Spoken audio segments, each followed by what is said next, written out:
अस्सलाम वालेकुम नाज़रीन, सिटी इंडिया न्यूज़ में आपका खैर मक़दम है। नाज़रीन, आज का ये पल हमारे लिए इंतहाई मसरत का बायस है, क्योंकि आज हमारा स्टूडियो में हमारे साथ मुल्क के मशहूर व मारूफ आलिम दीन अल्लामा मौलाना PM मुज़म्मिल साहब नक्शबंदी रिशादी वाला जाही मौजूद हैं। आपके बसीरत अफरोज़ खिताबात और आपकी हक़ गोई और आपकी शोला बयानी का सारा ज़माना मुतरिफ़ है। आइए हमारे स्टूडियो में जनाब PM मुज़म्मिल साहब का हम इस्तकबाल करते हैं। अस्सलाम वालेकुम। वालेकुम अस्सलाम रहमतुल्लाहि व बरकातुहू। मौलाना, आप बखूबी वाक़िफ़ हैं, क्योंकि आपने भी जो इस शरीयत में मुदाखलत की मरकज़ी हुकूमत ने जो कोशिश की है, इसके मुताल्लिक़ पिछले 2 साल से जो एहतजाज चल रहे हैं, जो एहतजाजी जलसे चल रहे हैं, आपने भी इसको मुखातिब किया और हर उस मकाम पर आप गए जहाँ से भी आपको आवाज़ दी गई और आपने भी बबांग दहल अपनी बात को रखा। मौलाना, पिछले 2 साल से मुसलमानों का शदीद एहतजाज के बावजूद आज मरकज़ी हुकूमत ये तलाक़ सलासा की बिल जो सो राज्यसभा में पास करने में कामयाब हो गई। इस पर आपका रद्द-ए-अमल क्या होगा? मोअज़्ज़ज़ मोहतरम साहब, आपका सवाल तो बिल्कुल मुनासिब और बहुत अच्छा है, लेकिन इसका इतने लंबे सवाल का एक छोटा सा जवाब मैं पुरानी मिसाल से देना चाहता हूँ कि 2 साल से मुसलसल हिंदुस्तान की जमहूरियत और हिंदुस्तान का सेकुलरिज़म और हिंदुस्तान के मुसलमान एहतजाज करने के बावजूद इस बिल का पास होना इस मिसाल के बिल्कुल मिज़दाक है कि जिसकी लाठी उसका भैंस। क्योंकि आजकल मुल्क के हालात बदलते जा रहे हैं और ऐसे वक्त में किसी भी मजलूम की और जिसके पास हक है उसकी आवाज़ सुनने के लिए बहुत कम लोग तैयार हैं। तो इस बिल को जहाँ तक मौजूदा हुकूमत ने पास किया, मैं साफ साफ कहूँगा कि दलाइल की बुनियाद पर और हालात को सामने रखकर पास नहीं किया गया, बस मौजूदा हुकूमत अपनी एक ताकत बताना चाहती थी और उन्होंने अपनी ताकत को बता दिया। मौलाना, ये तलाक़ सलासा है क्या आज भी हमारा मुस्लिम समाज इस लाज़ में मुब्तला है?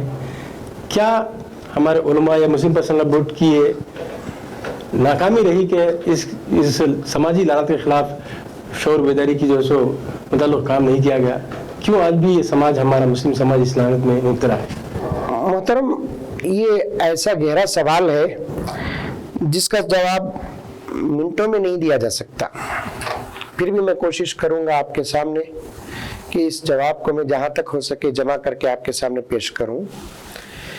किसी भी धर्म के किसी भी मसले पर बात करने के लिए 2 चीज़ों का होना ज़रूरी है। सबसे पहली चीज़ कि उस धर्म का मानने वाला होना ज़रूरी है, या नहीं तो उस मसले को गहराई से जानने वाला होना ज़रूरी है। धर्म के जो मसाइल होते हैं वो मसाइल किसी इंसानों के बनाए हुए मसाइल नहीं होते। लाजिमी बात कि धर्म के बड़े लोग बनाते हैं, और इस्लाम के जो मसाइल हैं वो मसाइल बड़े लोग भी नहीं बनाए, बल्कि अल्लाह तबारक व तआला ने इन मसाइल को बनाया है। और तलाक का एक जो मसला है, ये बड़ा गहरा मसला है कि तलाक इस्लाम का एक मसला है। बहालत मजबूरी इसे देने की इजाज़त है, जैसा कि हदीस पाक में है कि अल्लाह तबारक व तआला को हलाल चीज़ों में नापसंदीदा चीज़ है ये, इसे ज़रूरत के वक्त ही इस्तेमाल किया जाता है। उठे बैठे फ़ोन में, व्हाट्सएप में, फेसबुक में, मैसेज में, ख़त में इसे इस्तेमाल नहीं किया जा सकता। ये तो खुद कुरान भी कहता है, हदीस भी कहती है, हमारी शरीयत भी कहती है। अब ये तलाक़ सलासा, तलाक़ एक अलग लफ्ज़ है और सलासा एक अलग लफ्ज़ है। तो तलाक़ 1 भी होती है, तलाक़ 2 भी होती है और तलाक़ 3 भी होती है। 1 देने का नतीजा अलग, 2 देने का नतीजा अलग, 3 देने का नतीजा अलग। اور ایک بات ہے طلاق میں کہ طلاق کی اور ایک مزید قسمیں ہیں. ایک ہے طلاق رجی، ایک ہے طلاق بائن اور ایک ہے طلاق مغلظہ. مجھے تو میرا ضمیر کہہ رہا ہے کہ جو باتیں میری سن رہے ہیں بعض لوگ یا دیکھنے والے ناظرین، ان کو بھی اتنی جلدی سمجھ میں آنے والی باتیں نہیں ہیں. ان باتوں کو سمجھنے کے لیے حضرات علماء کرام کو مدارس عربیہ کی تقریباً 7-7, 8-8, 10-10 سال کی زندگی لگانا پڑا. اور جن مسئلوں کو سمجھنے کے لیے علماء کو 10-10 سال کی زندگی لگانا پڑا، ان مسائل کو آج بعض لوگ لمحوں میں سمجھنے کی کوشش کرتے ہیں. یہ ان کی شاید بہت بڑی بے وقوفی ہے. میں بارہا جمعے کے خطبات میں بھی اور دوسرے اجلاس میں بھی کہتا ہوں کہ ایک مرتبہ بیٹھ جانا چاہیے طلاق کے عنوان کو لے کر.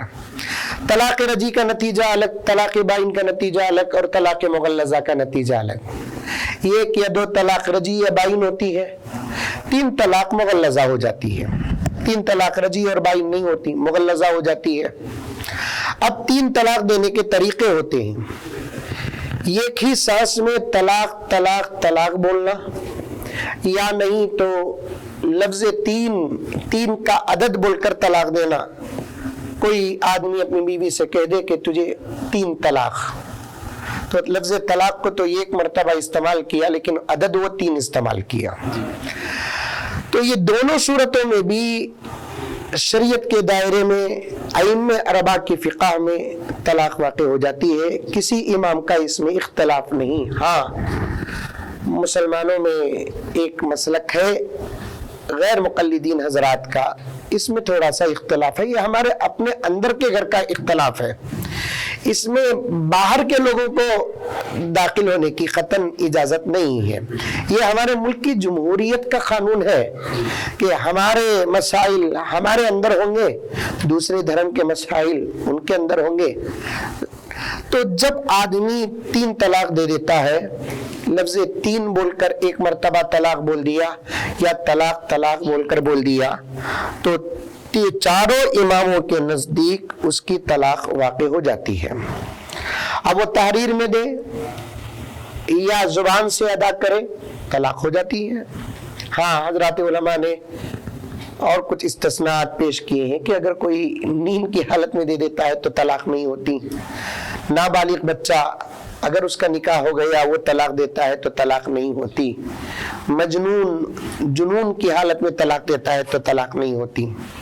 پھر بھی محترم، میں ان تمام تفصیل کو آپ کے سوال کا جواب کی حیثیت سے میں دے رہا ہوں، لیکن اور بھی گہرائی کے مسائل ہیں. تو 3 طلاق دینے سے 3 طلاق ہو جاتی ہے. اب موجودہ سرکار نے اس کے خلاف میں بل بنایا ہے. میں کہوں گا صاف الفاظ میں کہ ایک ملک کا قانون ہو سکتا ہے، لیکن یہ شریعت کا قانون تو کسی صورت سے نہیں ہو سکتا. تو میں آج طلاق کا مسئلہ آیا، طلاق کے بارے میں بل بنا دیے تو طلاق کا مسئلہ بدل گیا. کل نماز کے بارے میں خدا نخواستہ کوئی بل بن گئی تو کیا نماز بدل جائے گی؟ تو اس لیے 3 طلاق قرآن اور حدیث کی روشنی میں 3 ہی ہے. اب قانون بن گیا ہے تو اسلام قانون کا بھی ادب کرنے کا حکم دیتا ہے. قانون کو قانون کے حد تک رکھیں گے، لیکن ہماری شریعت شریعت ہے جس میں کسی قسم کی کوئی تبدیلی نہیں. لا تبدیل لخلق اللہ. کسی ملک کی سرکار شریعت کے کسی قانون کو بدلنا تو دور کی بات، اس وقت اگر حضرت امام ابو حنیفہ رحمۃ اللہ علیہ بھی ہوتے تو شریعت کو بدلنے کا اختیار ان کے پاس بھی نہ ہوتا.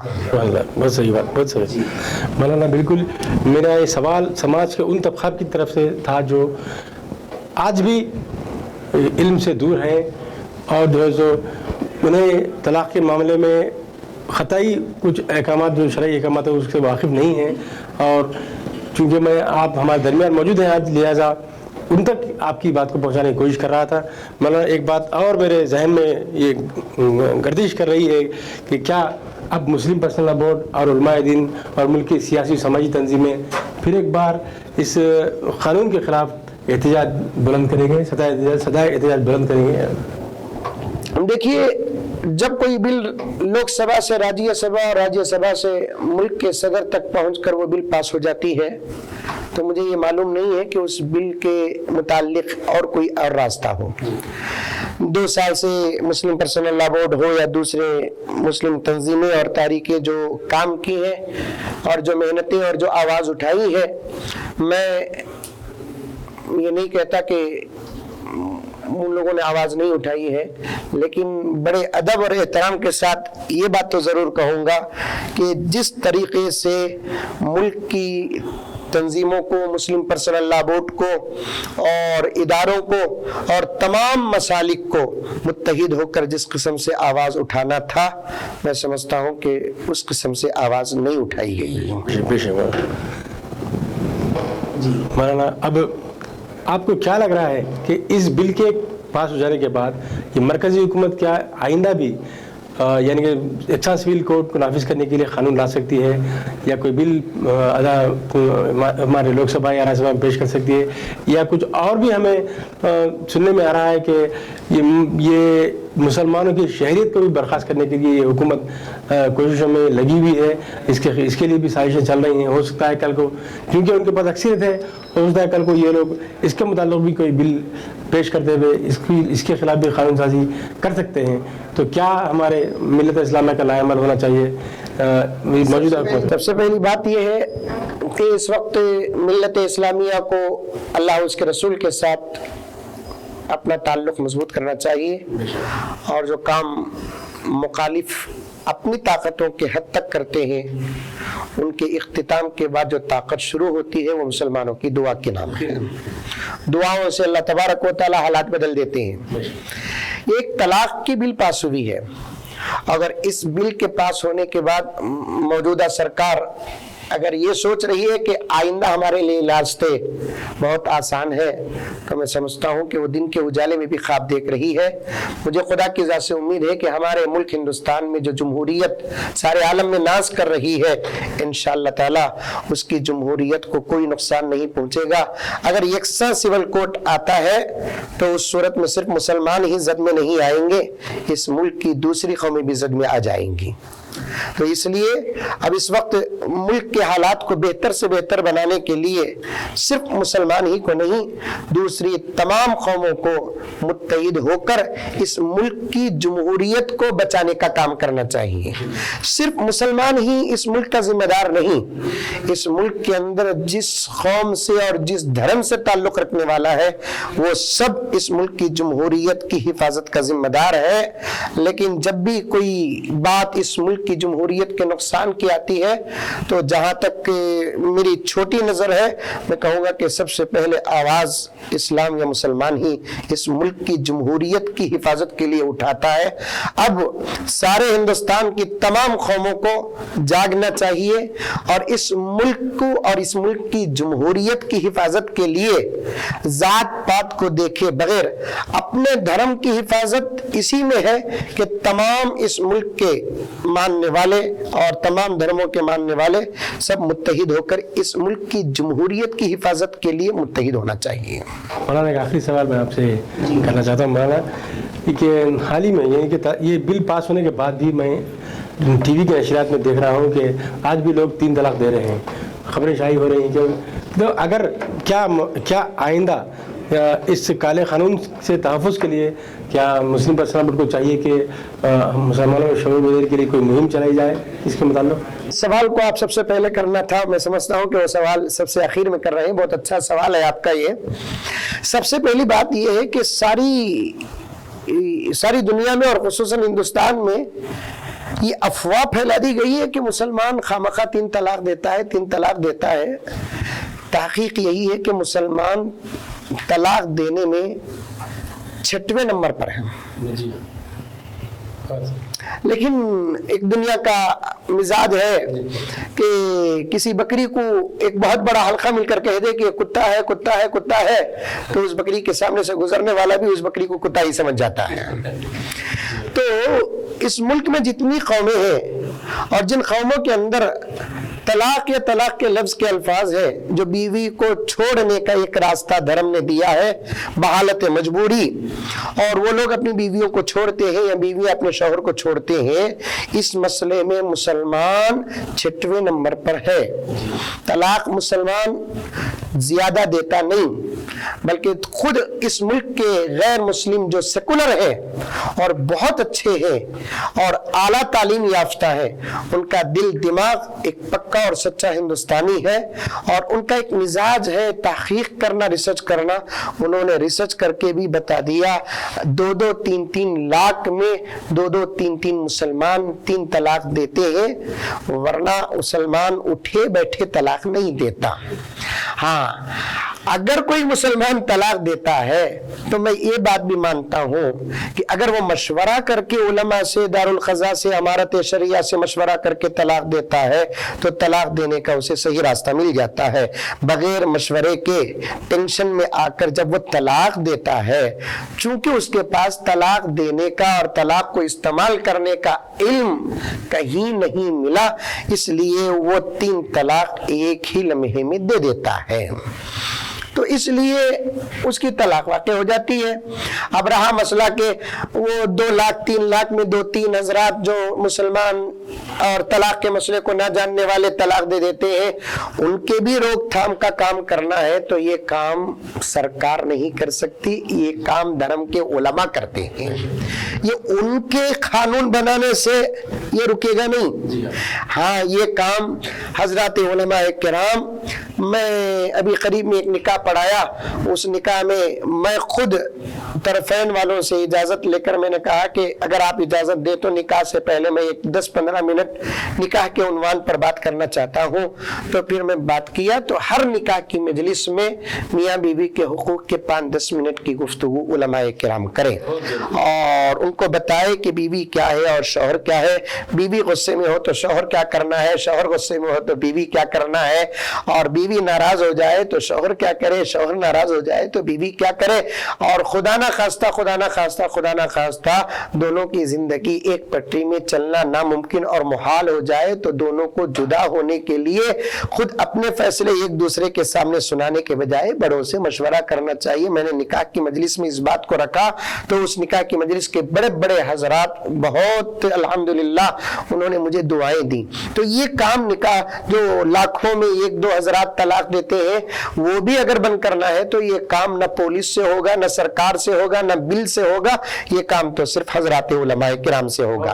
अगर आप इजाजत दे तो मैं और एक बात की भी वजाहत कर दूं। इस बिल के बारे में एक बात पूरे मुल्क के अंदर, क्योंकि अखबार भी पढ़ते हैं तो आजकल मुसलमान बड़ी सरसरी तौर पर अखबार पढ़ते हैं, और जब बात हिंदुस्तान में फैलती है तो उस बात को कुछ बढ़ाकर कुछ घटाकर पेश कर दिया जाता है। 3 तलाक की बिल तो पास हो गई लोकसभा से और राज्यसभा से और हिंदुस्तान के सदर साहब से भी बिल पास हो गई है, लेकिन बिल को मुसलमान सबसे पहले पढ़े, इतना भी परेशान हो जाए और ये ना सोचे कि अब तलाक देना नहीं है, तलाक दिए तो जेल को चले जाएंगे, ये चले। पहले बिल को पढ़े आप और बिल के अंदर रहने वाले तमाम कवानीन को पढ़े।